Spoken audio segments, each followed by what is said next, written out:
inspired by the new Call of Duty teaser trailer and deciding whether he was real or not based on the evidence. Perseus was the codename of a possible Soviet spy alleged to have breached U.S. national security at Los Alamos during the Manhattan Project. However, until 1995, only 2 Soviet spies, Klaus, Fuchs, and David Greenglass, were publicly known to have stolen U.S. nuclear and atomic secrets from secret Manhattan Project facility at Los Alamos, where the atomic bomb was actually built.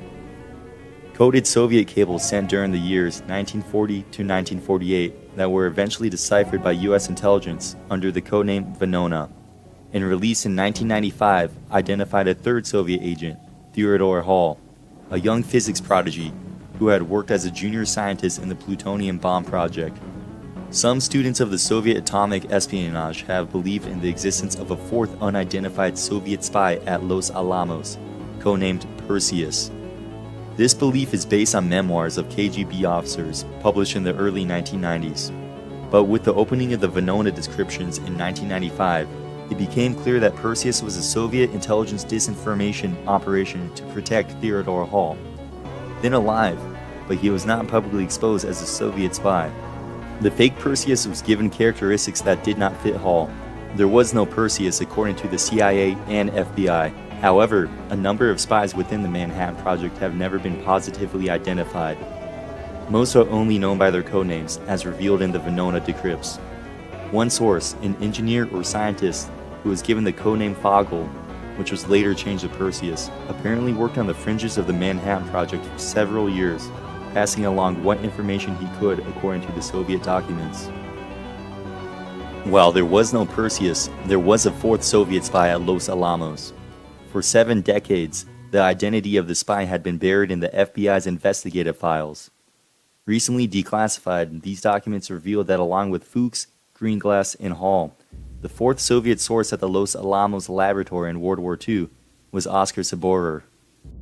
The FBI has known since 1955 that Oskar secretly defected to the Soviet bloc in 1952, living initially in East Germany, but then moving to Moscow, where he lived under the name Smith. But the role of Oskar Saborer and his associates in the Soviet espionage has remained hidden for 70 years. A U.S. official has said, while we know a great deal about the information that Fuchs, Hall, and Greenglass had access to, and some of the specifics of exactly what they provided the Soviets, we only know that Oskar provided something.